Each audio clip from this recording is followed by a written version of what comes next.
From New York City, it's the Gary Null Show. And now, your host, Gary Null. Hi, everyone. I'm Gary Null, broadcasting and video streaming live from our studios in New York City. Today, we're going to give you the latest on healing the brain naturally, what vitamin C can do to help you if you have tumors in the body. Also, guess which corporation was voted the most evil corporation of the year by Natural News readers, and there are a lot of them, I'll tell you that. I had someone this morning stop me on the street and was asking me about a program I had done a long time ago, several years ago, where I equated our footprint, meaning each day of our lives, we create a footprint based upon what we eat and wear, drive, the materials we use in our home apartments. And we rarely consider, are these finite? In other words, is there a limited amount of the natural resources, or are these infinite? We can use them forever. Are they self-replenishing or not? And the person said, all I remember is I was sitting in my car, I couldn't write anything down, and the numbers were just staggering. Could you just give us an example? Now this person has moved from New York to where they are now. They're in Nevada. And they said they had to go there because that's where their work took them. But there people do not pay attention to water, but they should, because they're running out of water. So I said, yes, on my program today, time permitting, I will talk about humanity's growing impact on the world's fresh water.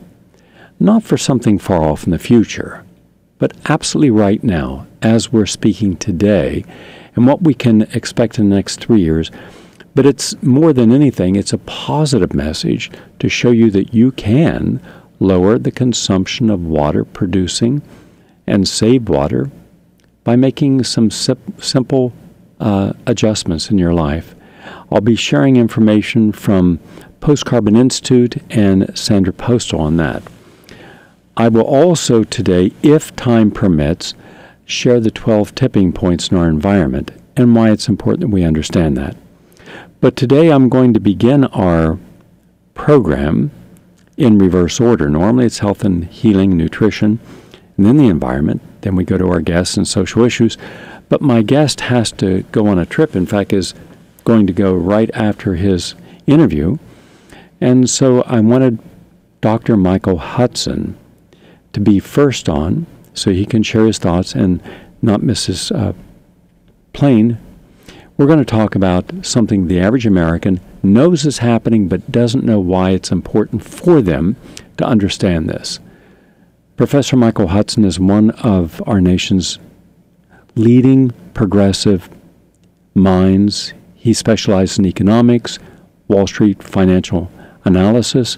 He is currently the president of the Institute for the Study of Long-Term Economic Trends and the chief economic policy advisor for countries around the world, and he was instrumental in Iceland's maneuvering, and that's good, but you hear nothing about that. That's not even discussed in the United States about, gee whiz, why can't Greece do what Iceland did and just say, no, we are not going to give the banks all this money and at the same time destroy our quality of life and be indebted forever.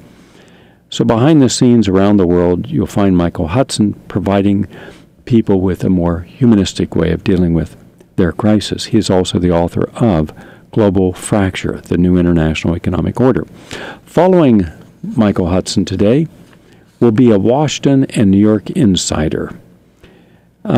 She is Eve Smith, founder of the influential financial blog NakedCapitalism.com and the author of Econ, How Unenlightened Self-Interest Undermined Democracy and Corrupted Capitalism, which, by the way, is a very timely and important investigation into how the symptoms associated with our economic crisis take precedence over the more important cause for economic collapse, which resides in the unquestioned role of economists as policymakers. And for over 30 years, Eve has been a Wall Street veteran at the top of the food chain down there, working with Goldman Sachs and a major corporate financial advisors. Her articles have appeared in the New York Times, Slate, and Christian Monitor. To Eve, I'm going to ask her to explain in lay language why the $26 billion bailout, and that's really what it is, meaning all the problems of all the banks and lending companies that gave us fraudulent loans, liar loans, robo-signing, how all that is sanitized when they give $26 billion over, and a tiny amount of that goes to actually some homeowners, tiny, why we should not have given them that. And why it may be, and it may, I'm going to ask her, may be that we end up having to pay for that also, based upon language that's in that settlement. And what we could learn if we simply allowed the too big to fails to fail. Take them out of business. I am going to ask her about this, what I consider a perverse myth, that we must constantly be bailing out the large financial institutions, because if we didn't and they closed or went out of business, became insolvent, it would crash the entire world economy. I do not believe that, because none of these major institutions, not one of these major institutions, is responsible for creating the finance, the capital, to allow the majority of Americans to have a quality of life. They have their own source of finance, and it is not about building factories or giving loans to small business people. So we're going to talk about that. I think it's important we discuss this. So that's our program. Let's go now to my first guest, Dr. Michael Hudson. Nice to have you back with us. Thank you very much, Gary. I'd like to keep us focused on Greece, but in greater detail, because I have friends who live in Greece. In fact, I just had a meeting with a person who's a top academic from Greece, and he has spent the last 2 months traveling the country, just getting the feel on the ground. Here's what he says, and then I'll turn this over to you. He is telling me that, yes, it was a foregone conclusion that whatever financial policies the Parliament put through, because they were all corporate insiders, that no one would really be able to challenge them. But once this $171 billion of money was approved by the International Monetary Fund and the World Bank and bondholders, given to Greece, A, he said the majority of that money would never go to Greece. It would go back to the banks. I'd like for you to address that in a moment. B, he said that they're going to ask for 22% reduction in the minimum wage. They're going to ask for another 100,000 federal employees to be let go. They're going to raise the retirement rate. But he said the real cherry for a lot of these corporations that are behind this bailout is privatizing. He says they're going to privatize all of the roads, the sewer system, the water system, the electrical system, the gas system, food distribution, the islands, the tourist islands, and about 100 other projects in Greece will now be privatized. All of these things the average person in Greece can now take for granted. No one has to pay extra to flush their toilet or to take a shower. He said now that's all going to change.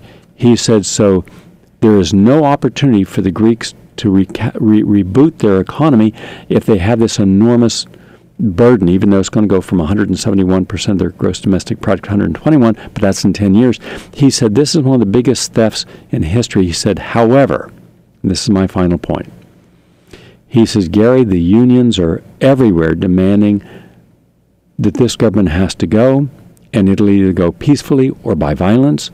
The Greek people will not, under any circumstance, tolerate this. He said, if you think that what you are seeing now in Syria or what you saw in Lebanon is bad, you have no idea what kind of temperament that the Greek people have and how they're despising bankers, the United States bankers, the United States Congress, and everyone else who has participated in this. He said it's going to hit the fan in the next 6 months, and it's going to be down, dirty, and violent. Now, that's what he says. He can be completely wrong. He could be, thinking this is going to happen, but it doesn't. Take us through what is happening in Greece and why, if we're at all conscientious, we should pay attention, because what's going on in Greece will impact us. Well, first of all, what your friend has said about Greece is exactly what the Financial Times of London has been reporting on the front page every single day for the last few weeks. So this is not just one person's view. This is actually what's happening. And in fact, from last Friday over the weekend, the agreement that the EU made with the politicians in Greece, they're not elected politicians, by the way. They're called technocrats, as if this is somehow scientific. A technocrat is a lobbyist for the banks. So the banks have appointed the technocrats in charge of Greece. You remember that the former Prime Minister Papandreou had wanted to have a referendum, as they had in Iceland, over whether to pay. And Angela Merkel and the others said, no, if you have a referendum, no democracy would ever vote for this kind of a thing. We've got to appoint our own leaders and simply buy off the other Greek leaders.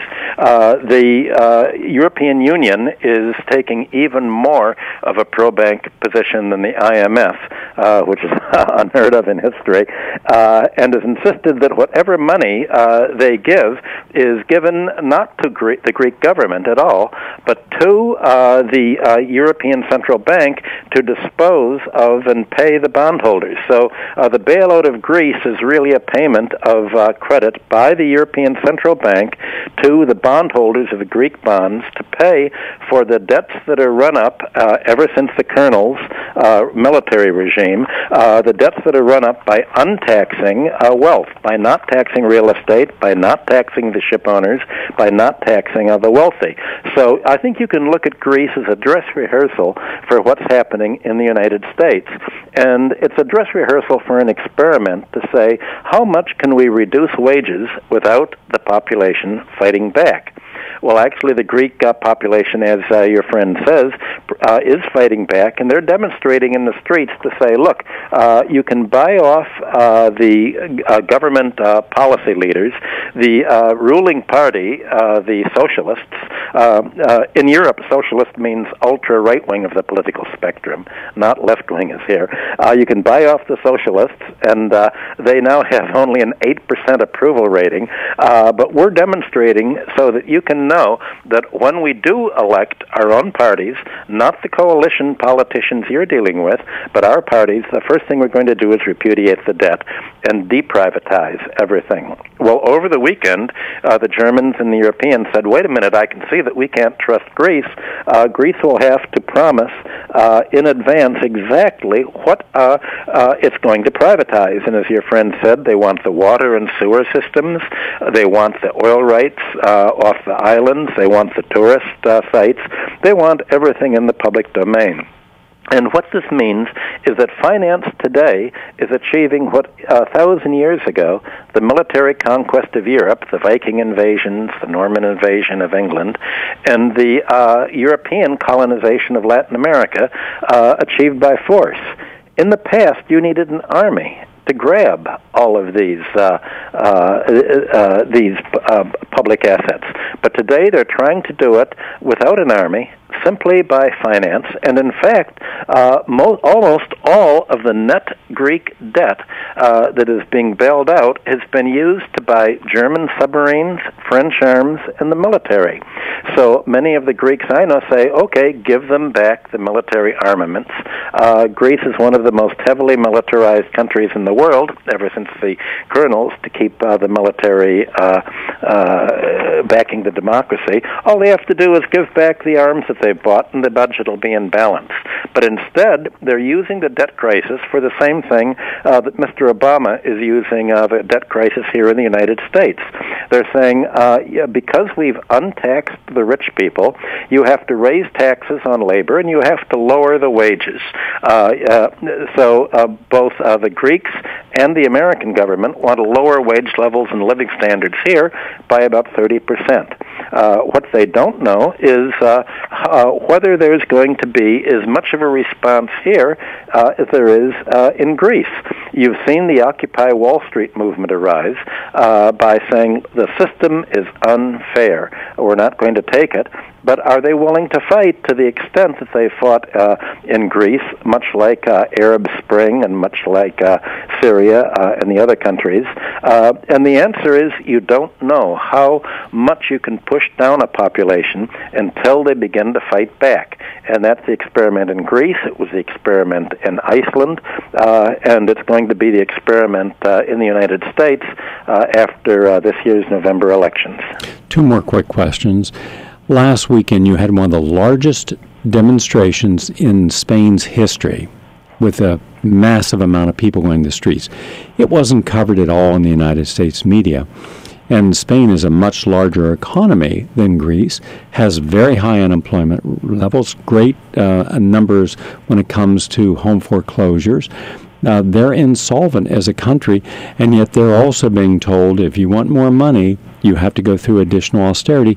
Where are any of these countries supposed to regrow their economy if all they're doing is being put into a severe austerity program? It's like telling someone, you're 100 pounds, now we're going to take you down to 50 to lose weight by starving you. I don't see how any of the countries that are in trouble now are going to rebalance their country by having enormous debts that they're going to give to the banks, to give to the bondholders and all these speculators, instead of putting it back into supporting their own economies. Well, you're quite right, Gary. No country has ever been able to repay its debts by imposing austerity. When there's austerity and there are layoffs and unemployment and falling wages, people are even less able to pay the debts. There are more defaults on property, and so the government deficit goes up. So what people say is a cover story to help the economy really isn't the real story at all. These technocrats are basically giving an excuse for the creditor countries to come in and grab the assets. They know that Spain can't pay back. And by the way, the Spanish demonstrators call themselves the indignant ones. They've done what the Occupy Wall Street people have done here in saying the system is unfair. What they've done is act as a catalyst. Say the problem isn't simply that austerity makes it impossible to pay the debts. The fact is that the system itself, as it's turned away from industrial capitalism into finance capitalism, the system is wrong. And that's why neither the Spaniards nor the American Occupy Wall Street people are coming out with a neat little fix-it thing, such as the Obama administration are doing. And Eve Smith is certainly going to talk to you about the banks, the notorious bank giveaway. The whole idea is a pretense to make the population acquiesce in this property grab that's being done simply by bankers without an armed occupation. And the question is, can they do it without an army? It took an army for the French to conquer England, not a big army under the Conqueror in 1066, but they conquered it. Not a big army for the Pizarro in Peru or the conquest of Mexico. In every computer model, the Spaniards lost to Mexico and Peru, and yet they won. So in every computer model today, you'd think that under a democracy, the people would fight back and say, look, we're not going to give up all of our property to you. You're not going to push in neoliberals and have us cut the taxes on real estate, cut the taxes on the rich, and then say there's a deficit, and now wages have to be lowered to make up the debts that you guys have made reckless loans after giving us bad advice and a neoliberal program that doesn't work. How are populations going to say no without a violent response such as you're seeing in Greece or a general strike such as you're seeing in Spain? The only solution the Spaniards can come up with is, well, we're not going to work and we're going to shut down the economy rather than let you grab it. Two final quick issues.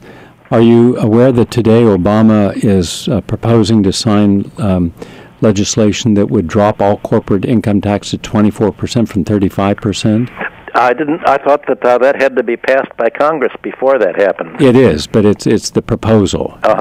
Yes, I am aware that he Mr. Obama isn't really a president in the sense that George Washington or Abraham Lincoln were. The president of America today, whoever he is, really is in the position of a lawyer arguing for his clients, and the clients are the campaign contributors.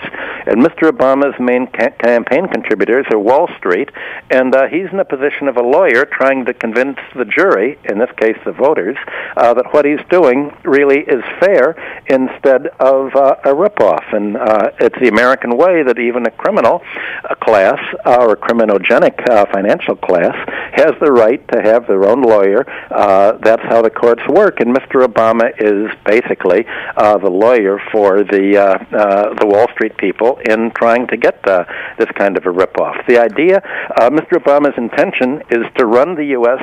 Much further into debt so that then he can call upon the IMF to say, you have to lower wages by 30% and you have to impose on America the same kind of austerity in Greece. And because the Republicans and the Democrats are in agreement with their campaign contributors, we don't expect you Americans to fight back anywhere near like the Greeks are doing, or even be indignant by Spain. We're giving you a choice this November to vote yes, yes please, or yes thank you if there's a third-party candidate. And that's basically the plan. It's almost like it's orchestrated. My final question for you, it has a few parts. First, do you see the dollar maintaining its position for the next 5 years as the reserve currency? Secondly, do you see that either Ireland, Portugal, or Spain are likely to follow with massive protests and simply reject the idea of giving any more bailouts? Last part of this, do you think that any of this would be happening in Europe right now if the Federal Reserve had not given $16.1 trillion that we know of, there may be more we don't know of, in 0.2 interest loans to European banks?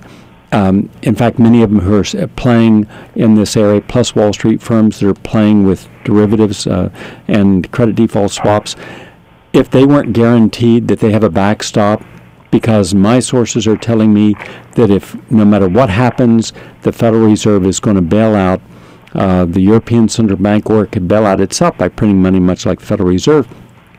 But there's not going to be a bad day ahead once this goes through because of the Federal Reserve's backstopping all of the bad things that could happen, and hence the American people. Your thoughts? That looks like what's happening. First of all, about the U.S. dollar. Other central banks around the world hold dollars because the United States is running a balance of payments deficit. Now, while Mr. Obama talks about China and Asian, the fact is that for most of the years since 1950, since the Korean War broke out, the entire U.S. balance of payments deficit is military spending. So the dollars that America spends in its 80 or so military bases around the world, 800 in Iran, in Iraq, and everywhere else, these are the dollars that are ending up in foreign central banks. So that's what's prompted the BRIC countries, Brazil, Russia, India, and China, to say, we don't want a system where our foreign exchange central bank reserves are the embodiment of U.S. foreign military spending. We want to demilitarize the international financial system by moving away from the dollar. That's what my book Superimperialism was about, and that's what Mr. Putin in Russia has been giving speeches about recently. The question is, will the dollar continue to survive against the euro? Well, it's a question of which country is less weak. The Federal Reserve, as you pointed out, sent Mr. Geithner, the Treasury Secretary, over to Europe and told Europe Greece was about to default and write down the debts. And the Greek banks were not sad about this because the Greek banks, the French banks, and the other bondholders all had taken out default insurance largely with the American banks, with Citibank, Chase Manhattan, Bank of America. Mr. Geithner came over and said, wait a minute, our banks have all gambled that the Greek government will pay if we lose the gamble, we're going to go under. So I tell you what we're going to do. We're going to arrange the Federal Reserve to give you a line of credit, and the line of credit will be that we will lend you the money to lend to Greece so that it can pay the debt, so that our banks that have made the bet won't have to gamble. And we know that, as the Financial Times has pointed out, we know that in a year or less, Greece is going to default again. But by that time, the U.S. banks can get rid of all of their guarantees. The default guarantees will expire, and that means that the European banks and the Greek people will bear the cost of default, not the American banks. So this is a manipulation. Now, the German bankers I talked to said that they threw Mr. Geithner out of the meetings, and however, Mrs. Merkel and the other European leaders all knuckled under to the United States and said, whatever you want. So as long as the United States controls the foreign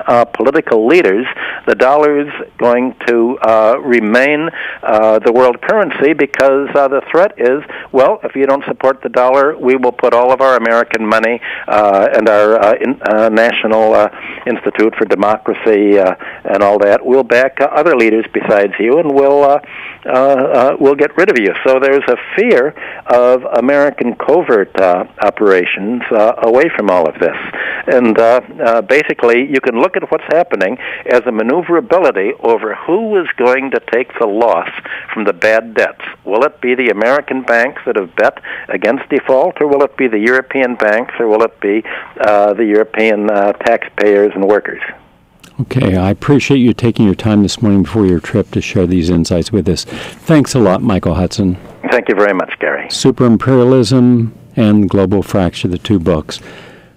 My next guest is standing by, and we're going to go over, I'd already introduced you earlier to Eve Smith. Nice to have you with us today. Thanks so much, Gary. For you, I would like a different direction, if we would, please. I'm very concerned, and let me share my larger concern, and then take any part of what I'm going to share and break it into pieces and give us your answer. I'm concerned that there have been multiple opportunities for the President of the United States and Congress to offer a moratorium on home foreclosures, to at least keep people in their home for 3 years. I also believe that the banks and the White House could have gone public and said, look, let's bring the cost of these mortgages down to the value of the property. Therefore, nobody would be underwater. For those who still can't afford it, let's charge them rent instead of paying high interest rates and sometimes interest only. In other words, there's a lot that could have been done to have protected the $14 trillion in home equity that people lost and are now even more going to lose.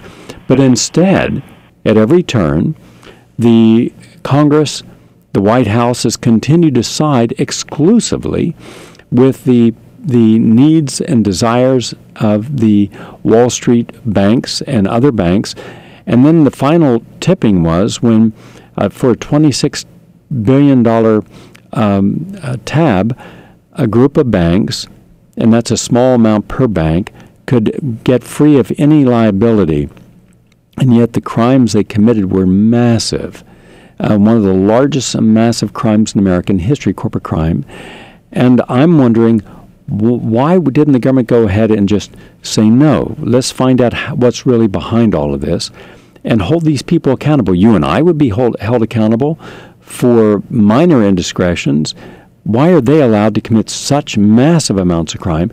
And then I'm told, and I don't know if this is true or not, and I will ask you your opinion, that even that $26 billion, they may not end up paying themselves, but rather they end up with using the part of the government program that was already there to assist homeowners who were in trouble, that they could use that money. So then that means that they've gotten away 100% with a crime against all of us, and now we can't do anything about it. So I would like for you to go through this and make sense of it for us. Well, one of the issues here is that the system is that we now have for doing loans has become very complex because of a process called securitization.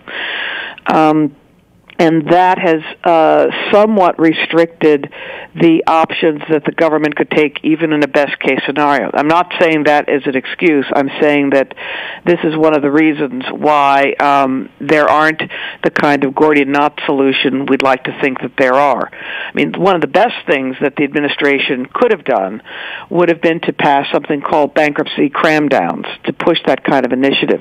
When people, if people are in financial trouble, they can declare bankruptcy, and then the value of the mortgages would have been written down to the current value of their house.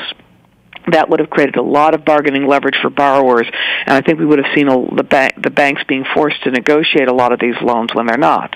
But the current process isn't that the banks own the loans in most cases. You know, in the old-fashioned days of a George Bailey Bank, you would go to the bank, and the person that you dealt with to get your mortgage would also be the person that kept your mortgage.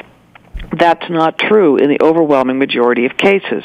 In the overwhelming majority of cases, the loans are taken and they go through a series of parties, and that's designed that way for legal reasons. It's not just because there were a lot of middlemen. This was to help protect the banks and help protect the investors. But they would wind up in a legal box called a trust, and then the cash flows from that trust would be distributed to different types of investors. It turns out that system is very has got incentives in it for banks not to modify loans. In the old days, when a borrower got in trouble, a home borrower, the first thing a bank would think about is, gee, should I foreclose or should I keep the borrower in the home? And in the overwhelming majority of cases, it made more sense to keep the borrower in the home. So that's the first part. In terms of foreclosure moratorium, this is actually state law. This is why we had to have state attorney generals involved in this process, and it isn't clear that it would be within the federal government's power to impose a foreclosure moratorium nationally. But in terms of who this helps, the banks still have a tremendous amount of liability, because even though many of the originators are dead, the banks still, for example, made promises about the quality of the loans that, as we know, in many cases weren't true to the investors. They also continue to engage in abusive practices in how they service the loans. There are many stories of how, and again, because nobody's done an investigation, we don't know how pervasive it is, but it's more common than the banks and the media would lead you to believe. In many cases, the borrower, for example, banks will apply interest payments and principal payments impermissibly. They're supposed to apply the payments that borrowers send to interest and principal first, and then take fees out. For example, if there's a late fee, or if the banks have been documented to just apply late fees even when the borrower paid on time.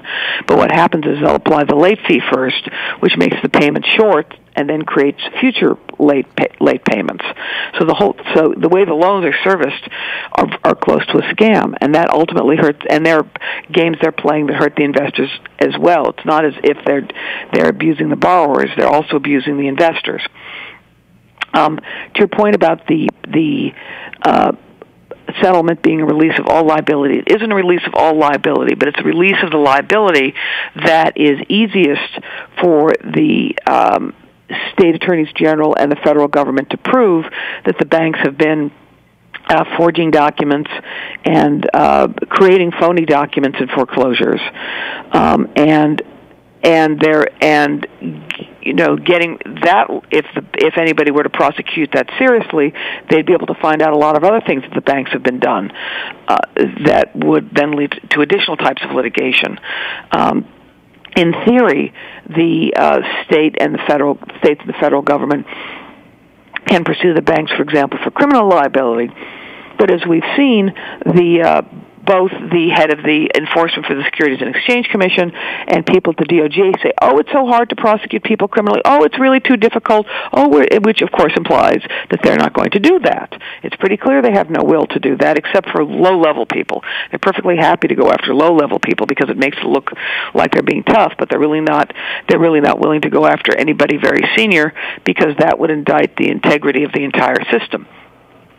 So as a consequence, it's even though the release of liability actually doesn't cover everything, it appears to have covered most of what the banks are worried about and seriously worried about. And what it doesn't cover, we've got all these winks and nods that the authorities probably aren't going to go after that. In terms of the structure of the bailout, people keep talking about the fact that it's $25 or $26 billion. That's the number the administration keeps pushing. In fact, a very small portion of that is in actual hard cash. The rest of it is various forms of credit for things that the banks are supposed to do. For example, they're getting $10 billion of credit for modifying mortgages and $7 billion of credit for things like short sales and relief for blighted areas. It's pretty certain for the principal modification that the banks are going to do that not from the mortgages they own, but from other mortgages other people own, that investors own. In fact, the administration was saying they expected 85% of the modifications to come from other mortgages, and then they began walking that back when investors woke up and said, oh, hey, wait a second, we don't like that. And remember, even though we talk about investors like they're rich people, in fact, the investors in mortgages are, to a significant degree, ordinary Americans. You have people's pension funds, to the extent there are pension funds left. A lot of the union pension funds hold mortgage-backed securities. Insurance companies hold mortgage-backed securities, which means that if they suffer losses, people are going to pay higher insurance rates. And a lot of 401ks have options in the 401k plans that are bond funds that again invest in mortgage-backed securities. So the average American is exposed to losses on the bonds. And the other part is that the banks will be able to use a program the government implemented called HAMP to implement some of these modifications. The Home Affordable Mortgage Program, right? Modification Plan. Modification Plan, and the banks get incentive payments for its successful modifications. So here, the whole idea of this settlement was that it was supposed to be a punishment for the banks. But what kind of punishment is it if the banks get taxpayer incentives to implement the modifications? That money, Bob has just tripled the incentives under that. So that should have been more than sufficient for the banks to do what they were supposed to do anyhow. Couple of final questions here.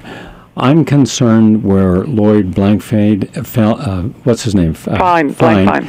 And others are suggesting it's now a great time to be purchasing homes because the value, without telling people the banks are sitting on 4.5 million homes that have been foreclosed on. If those were considered as a part of the value of the home market right now would drop by another 20 to 30%, and they're not being honest. Also, my final question for you is, I've looked very carefully at the percentage of our gross domestic product that comes from the financial industries.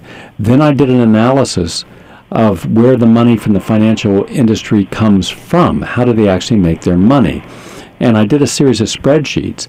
And I then had to shake my head and say, why didn't we allow the major banks and Wall Street firms to go through a structured bankruptcy, to write off their debts and be done with them once and for all, bring in new ownership, and if people wish to recapitalize or regrow those are fine, but continuing to allow trillions of dollars to go to Citigroup and the other major banks, and then we think that they're okay when they haven't shown us their full capacity for debt, meaning how much debt do they really have, what positions have they taken. I know 5 banks are at $24 trillion in credit default swaps. So as Michael said, if that goes bad over there, who's supposed to pay that $24 trillion? The American public? Well, look at AIG. Didn't we give Goldman Sachs, who didn't lose a nickel, didn't we give them $12 billion out of AIG, which is taxpayer money? That was a part of this. So I'm saying let's let the big companies go broke through structured bankruptcy. Let's stop pumping taxpayer money into these banks because we're not helping the taxpayer. And if no other reason than just some sense of equality. If you're going to help every small business person that would be holding people at good jobs in their neighborhoods, if you gave them a break, but you're not giving them a break. And if you were to help some of the companies that could stay in the United States, if there was some support for them, but there is no support. But when it comes to the banks on Wall Street, there's no amount of money that they can't ask for. And then we find out how much it really was, $16 trillion. And I'm very concerned. I think this is only going to get worse. And in just a few weeks ago, President Obama said no more bailouts for the too big to fail. That's what he said. It's a matter of record. Well, guess what? Now they're planning a quantitative easing number 3, so he's right back to doing what he's doing. He's going to give more money out. Does this ever end? Is there any sanity that's capable of being brought to bear on these issues? Your final thoughts, please. Okay, well, the two things. One is yes, I agree with all your concerns about the way that the administration and a lot of the banking analysts are trying to sell the idea that housing is bottomed. Now, housing is always local, so there could very well be some markets where the housing prices have declined enough and the local economy is sound enough that housing is indeed a bargain. So I don't want to suggest that everywhere housing still has more risk to the downside. But certainly the point you raised is absolutely correct. All these analysts are talking about, housing inventories are down. Prices, seem to be moving up a little. There are more new housing starts. Well, they forget about the fact that we've had, since the robo-signing scandal, the banks have dramatically slowed down on their new foreclosures because they didn't know how it was going to come out, and they were afraid of starting new foreclosures. And it was also because a lot of courts have started getting much tougher about foreclosures, and the judges were likely to throw them out. So for two reasons, the new foreclosures really slowed down, and the existing foreclosures started taking a lot more time. Again, because of more judicial scrutiny, but also because the banks make more money if they draw out the process. They can charge more fees, and they can continue to charge servicing. So even when the banks start foreclosures, which is what's usually reported in the paper, that doesn't mean that they move as quickly as they could to actually eventually take the borrower's house. In fact, there are a lot of cases in Florida. Florida attorneys and investigators have been very active in documenting what's going on in that state. There are a lot of cases where the bank has actually won the foreclosure judgment, and yet they don't evict. They keep the person in the house because, again, they can still keep making more fees until they actually take the house. So we've got a huge amount of shadow inventory, and the estimates vary tremendously as to how much it is. But the one from the banking analysts that people find most credible, Lori Goodman, she says there are somewhere between 8 and 10 million homes in shadow inventory. And there's an analyst who writes on our site, and he comes with a number over 9 million. So there's a huge amount of houses that are still going to be coming on the market, and there's just no way housing prices are going to go up very strongly until all of that inventory is cleared. So at the very best, and I think this is overly optimistic, the very best is that housing prices will go sideways for a very, very long time. The idea that there's some bargain and you have to come into the market now is crazy. I mean, you could wait, even if you thought you had to buy a home. You can certainly wait and take your sweet time. All right. The second part, in terms of the influence of the banks, that's a bit more complicated. The reason that the banks are now so influential isn't simply their size. It's that they control, the biggest 20 to 30 banks control the over-the-counter markets, which include the debt capital markets. We tend to think of financial markets as being like stock markets, but that's where you have a central exchange and the prices are all published, and the banks don't take the price risk. There's an exchange where different buyers and sellers meet, and the banks just submit the orders to the exchange. Whereas in the debt markets, the banks have inventory, and if you want to sell a bond, you don't go to exchange. You have to call a particular bank or a particular series of banks and get prices, and then decide which bank you're going to sell it to, and the bank takes that bond into inventory, and hopefully they hope that they'll sell it to somebody else at a better price. The reason that the banks have become so powerful is that they control that buying and selling, and that as a matter of policy since the 1980s, governments all around the world have moved from having banks make loans and keep them on their balance sheets the way they did in the past to having more and more loans be securitized. I described the processes for mortgages. They also do that for auto loans, for student loans, for credit cards. So all of the major debt categories are actually not kept on bank balance sheets. They're sold in the capital markets to investors. So that means that governments believe that all of the private credit creation really depends on these banks because they control, they're the middlemen in the debt markets, and if they were to get rid of the middlemen, that the whole system would seize up.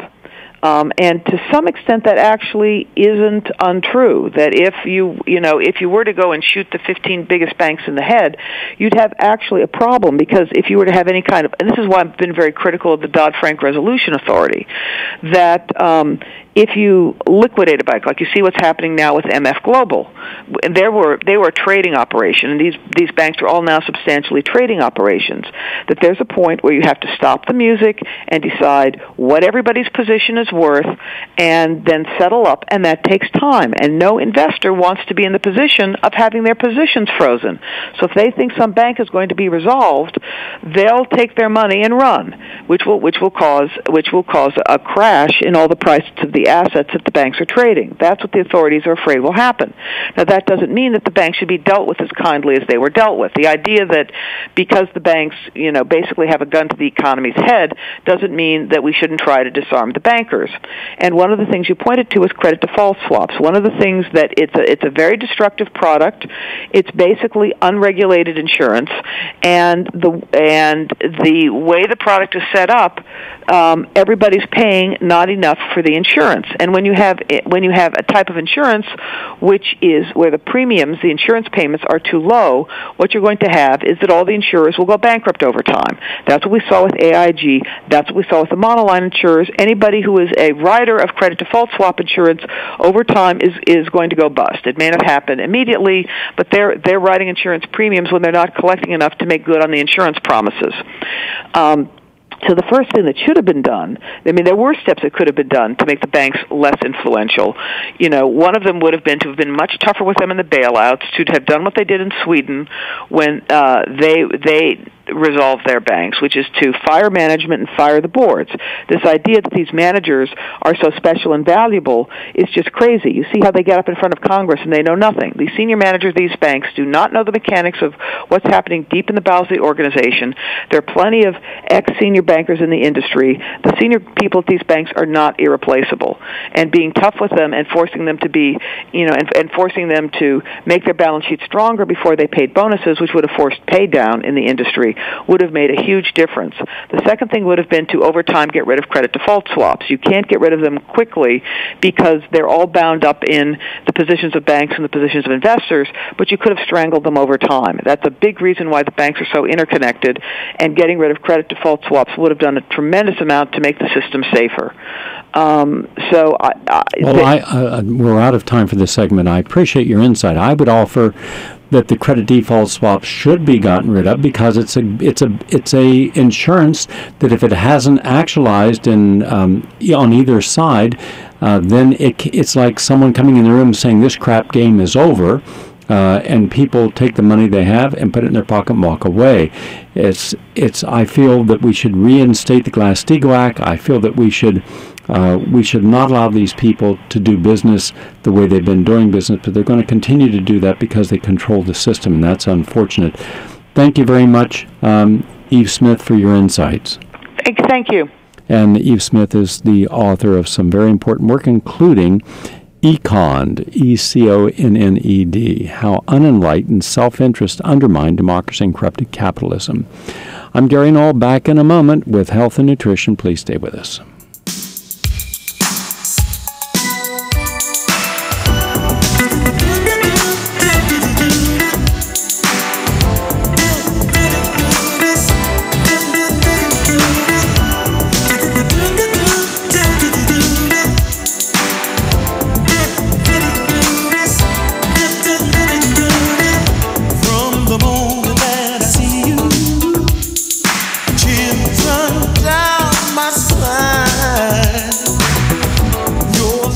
I'd like to welcome all of you. I'm Gary Null. Just one quick program announcement. I'm going to be having a premiere, but I think as of right now we're full. I'll find out by tomorrow if we're not. If we're not full, for the premiere of my new feature documentary, which deals with our abandoned and forgotten vets, which will be March the 12th, 7:30, at Theater for New City at First Avenue between 9th and 10th Street. I'll give you the number, and if there's any seats, fine. If not, it's one showing only, 212-254-1109. It's free, 212-254-1109. Now, vitamin C, health and nutrition. Good news on this. This is about cancer. University of Otago, and what they found was that, quote, showering brain cancer cells with vitamin C softens them up for radiation therapy and hastens their death. This was a very important study. It showed that high-dose vitamin C with radiation affected the survival of cancer cells isolated from brain tumors and compared this with the survival of normal cells. They found that a high dose of vitamin C by itself caused the cancer cell to die. And this was published in Free Radical Biology and Medicine. So, that's good news. Eating fish may help ward off colon polyps in women. This is from Medical News Today from Vanderbilt University Medical Center, and it says, eating at least 3 servings of fish a week. By the way, if you're going to eat fish, I suggest sardines, because the FDA has now approved genetically modified salmon, but it's not labeled, so you wouldn't know that it's genetically modified. I don't think you want to be eating frankenfish, but sardines are your safest, healthiest fish. Anyhow, it says it will reduce a woman's risk of developing some types of colon polyps, and of course those can also develop into cancer, so it can help prevent cancer. 3 servings of fish a day. Now, when our body clock runs down, the immune system takes time off. Now, these are things I've been working with for a long time. This is from Yale School of Medicine and published in the journal Immunity. Here's what it says. The circadian clock is a finely tuned genetic mechanism that regulates our sleep cycles and key metabolic changes during a 24-hour cycle. It may help to determine whether you get sick or not. People intuitively know when their sleep patterns are disturbed, they're more likely to get sick. So what this is showing is when you're not getting the right type of sleep or good quality sleep, your immune system takes a big tumble. You bet. And that's why I emphasize, get that good night's sleep. It can make all the difference in the world, and that's what helps your immune system. Joining me in studio is Elizabeth, who's got the mailbag. Hi, Elizabeth. Hello, Gary. Hello. I have an email here from a lady called Stephanie. I have another teacher. I have a lot of teachers that a lot of teachers listen, yeah. Yes. She spent the afternoon yesterday Googling everything in radio. She reached back as far as she could because she can see this phenomenon has been occurring. You're quite absolutely correct that NPR, BBC News, Fox and Pacifica, the Conservative and Liberal radio, and the Tea Party and the Christian radio shows, about 30 titles in all, have all stayed relatively the same month after month, year after year. But she can track where there was no one using the word progressive radio at all, at one point nobody, and now it's the fastest growing phenomena in radio. Now progressive radio occupies the top 3 positions today. If she doesn't know how many hits that represents, but it certainly shows that your radio show is the #1 driving force in the world when it comes to progressive themes. It's really growing, approaching 500 million, she's saying, and none of the others are. Well, a correction. There's not 500 million people listening nor looking specifically for my show or the network. That's inaccurate. What it means is it's a search engine. Right. So when you put a word in, it's searching everything under that word, or 2 words or 3 words. But what it means is this, that historically when people were concerned about an issue or wanted information, maybe it was to read an article or listen to a radio program or look for a documentary, they would go to specific areas. Maybe it was NPR, maybe it was Pacifica, and they would type in, and then they would try to find which host, which programs, which websites under those search words gave you the information. So what is happening now is that a lot of people who are conservative but more libertarian. A lot of people who are in the Green movement and constitutional movement, the Patriot movement, and the movements wanting more freedom, and those who have been in the liberal movement but are not comfortable aligning with the corporate Democrat liberals. They're looking for other sources, and this just happens to be one of the sources they're looking for. And so it's now approaching 500 million hits. But look at what it was 2 years ago. It was tiny. It's growing because people are frustrated and they're wanting better sources of information. We just happen to be one of those sources. We're the top 3 positions, which means the dominant number of people are coming and getting that information from us. Right. But it does not mean that there's 500 million or close to it people listening to my show. We got a big audience, and it's growing.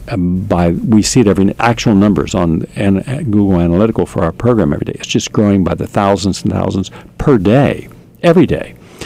So that's good. What it's telling me is a lot of Americans are finally waking up to realizing that the information they have from their original sources is limiting, and they're wanting to expand that, and that's a good thing. Yes. Yeah, it's excellent.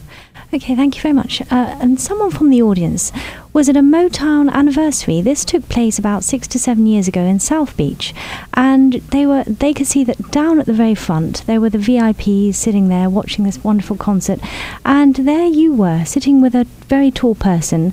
And what was very interesting, they said, is that more people were saying hello to you than they were to even big stars like Diana Ross. And Barry Gordy Jr. was on the stage, and he gave an address to you. And they were wondering, how did you wind up down there and in front of everyone? They found it amazing because they knew who you were because they're from New York, but they didn't know everyone else did. And there was a huge audience for you. No, they weren't. What it was is that afternoon I was having lunch there on South Beach, and this guy comes over and says, "Gary," and I say, "Yeah," and he says, "Hey," he says, blah blah blah, and said some nice words and say, "There's a concert tonight. Why don't you come?" And I was just putting hurricane windows on a friend's apartment. And that was my buddy from West Virginia, tall guy, about 6'7", 6'8". So, and we didn't have any clothes. We had work clothes. So we said, okay. So I said, "Tom, you want to go over there?" He says, "Well, look how we dressed." I said, okay. So we went there, and he took us downstairs, down front, and it was a wonderful concert. And some of the people in there, I was counseling. Wow. And I didn't know it twice. They came out on stage, and I won't mention their names, but there's a lot of people. There's a lot of people who are into health in a lot of professions. And it was just nice afterwards that a lot of people came over and said hello. And it was just one big positive evening. Right. But it had nothing to do with me performing anything. And it was just, remember, at the end of the day, we're all just people, aren't we? Right. Yeah. Whether you're well known or not, we're just people. Yeah. Everyone. And so when you recognize people and you're kind to people, people are kind in return. Right. It's just that simple. That's why never take success seriously, ever. Right. All that success can ever do in life is give you an opportunity to have more that you can share with other people who are in need. Yeah? Yeah. So it was a nice evening. Anyhow, we're running out of time. I want to thank everyone for listening. Have a whole lot going on. Maybe tomorrow I'll take a few moments and bring everyone up to date on all the projects that are currently in completion stage that you can expect to come your way. Investigative reports like on cancer, new documentaries. There's 7 right now that should be out in the next year. Some new books, some new programs like going into the churches. Getting a really good response from churches. In fact, right now I can't take on any more churches because there's just no more time. I mean, right now I'm going to be running every evening to a different church to help a whole congregation get on a health program. And so no more calls because that was a tremendous outpouring of people who want to get their congregations healthy. which is a good thing, right? Yes. Get people out of diabetes and high blood pressure and heart disease and getting them living a healthier life and losing weight and helping them with their arthritis and pain and depression. So we're covering all of the different health conditions. And the whole congregation is doing it together. I'm absurd. There will be individuals who opt out, don't want to. That's fine. But as a group, it will happen. And the only request I have is if you find that this benefits you, if you really get healthier and better, then share this information. Pass it on. At the end of the day, more powerful than any major media is word of mouth. People sharing positive energy one to another. All right, so that's happening. So I'll bring it up. Don't forget, Friday's the big day when we're going to go into great depth, a whole hour on solar storms coming. You won't want to miss that. You won't hear that information anywhere else. So have a wonderful day, everyone.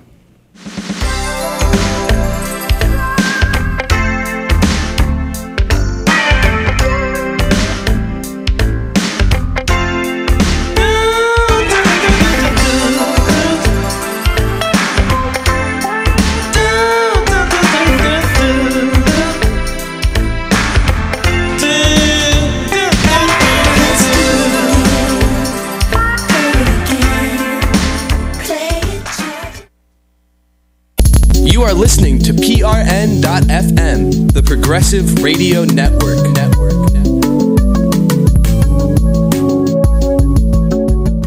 Let's go! This is Glenn Ford and Nellie Bailey of Black Agenda Radio. It's the place for news, commentary, and analysis from the Black Left. Listen to us every Monday at 4 p.m. Eastern Time, or download our show anytime from the archives on PRN.FM. Progressive Radio Network is moving forward. We hope you're coming with us. Hi, it's Paul Cavalcante with The Vinyl Experience. Fridays at 5 p.m. Eastern and anytime in the archives. The Vinyl Experience. Great recordings spun from LP records. The culture of recording. Hi-fi and record collecting. Lots of cool music from the motherlode of record albums that I've built up through the years as a DJ on New York City radio. The Vinyl Experience. It's a blast from the past, present, and future. CDs, cassettes, 8-tracks have all come and gone, but vinyl is here to stay. The Vinyl Experience. Fridays at 5 p.m. Eastern at PRN.FM. Give vinyl a spin. Load your